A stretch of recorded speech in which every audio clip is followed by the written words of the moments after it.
Good morning, students. In this lecture, we will discuss oral communication. So, under this topic, we will discuss the introduction to oral communication, its advantages and disadvantages.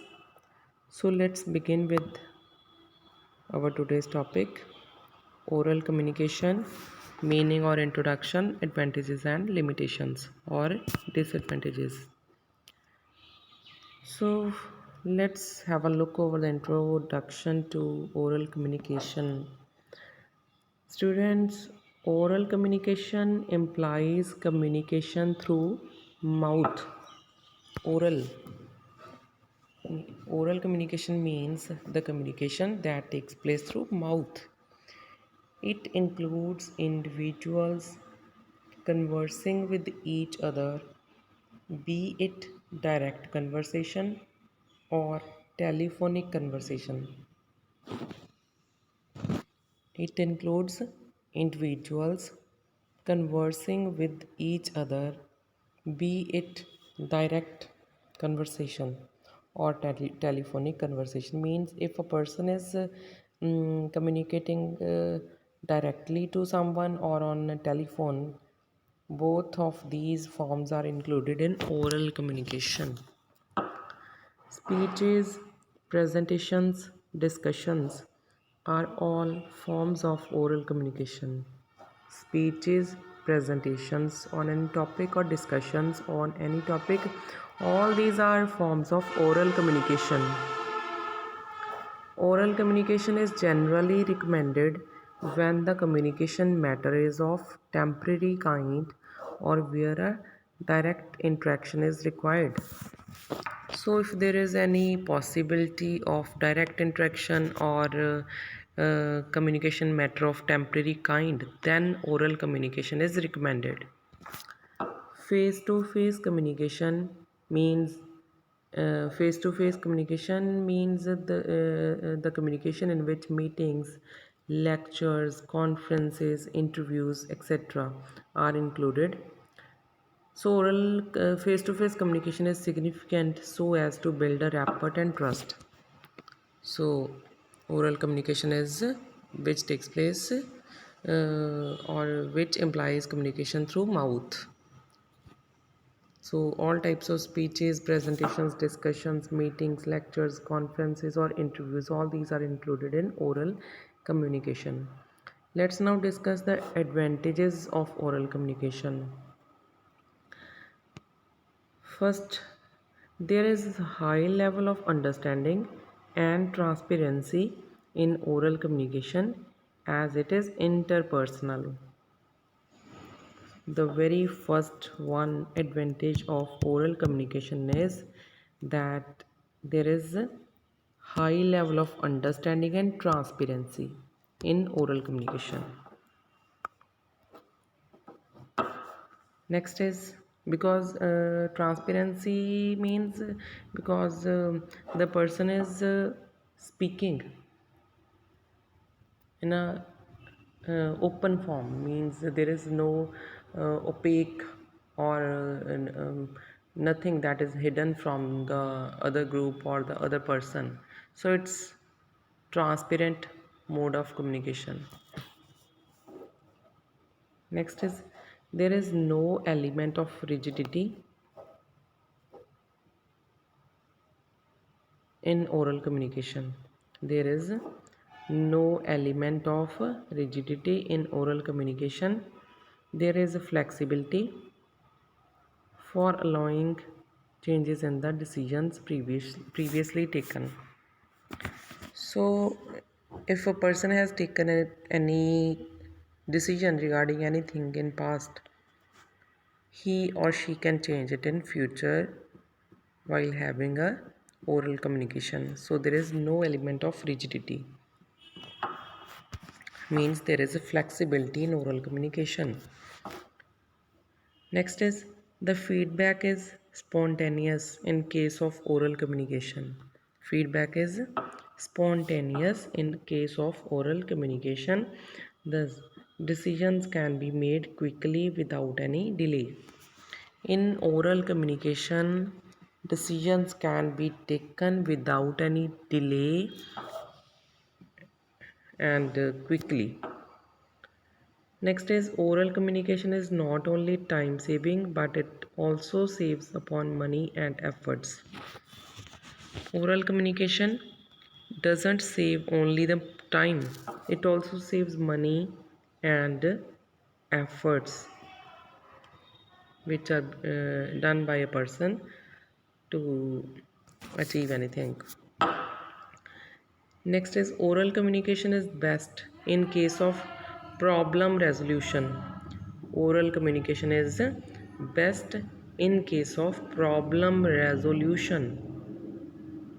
The conflicts, disputes, and many issues or differences can be put to an end by talking them over. So, if there is any problem, it can be solved by oral communication. Is if there is any type of conflict or dispute or any issue regarding anything, then it can be put to an end, then it can be solved by talking about them or by having a discussion over that dispute.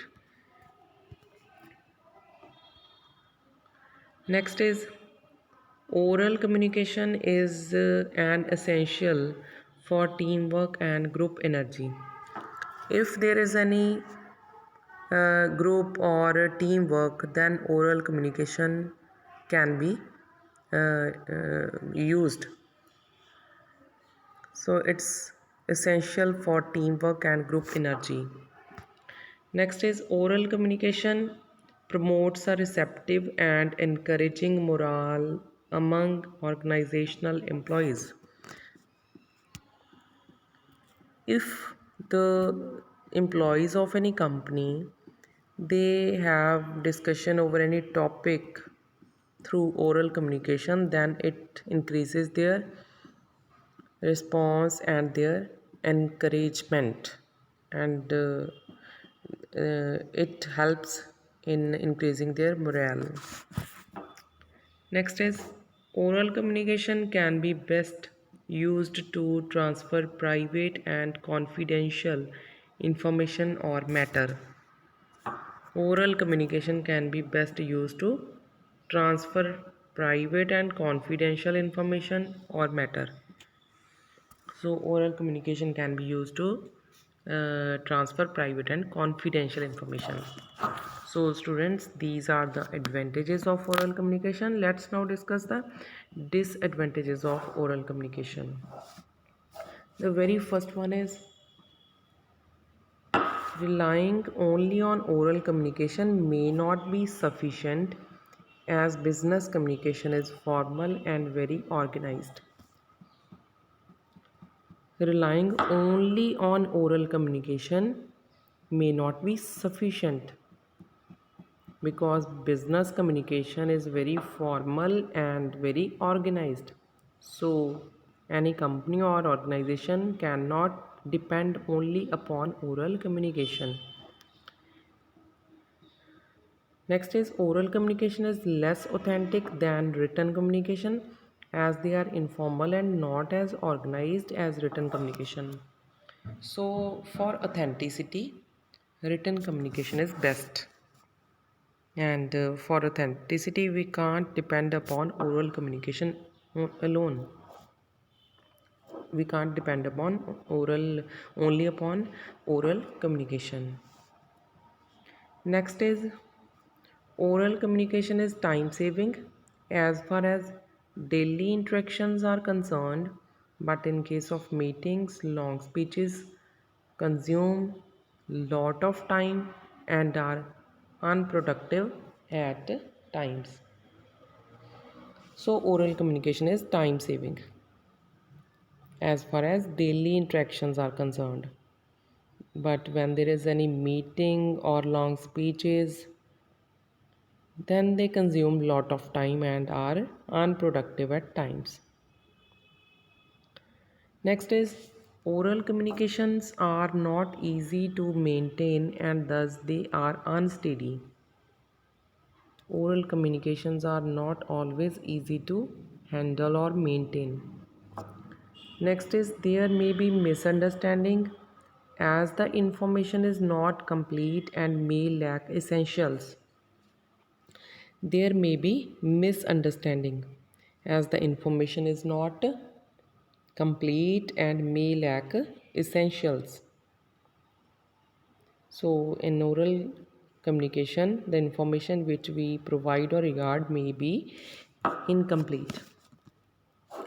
Next is oral communication requires attentiveness, means the person who is communicating that must be very attentive, very careful, and great receptivity on part of the receivers or audience, means the person who is sending or giving or providing information, that person must be very careful whatever he or she is providing or talking about, and the receivers of that information also must be very receptive and attentive.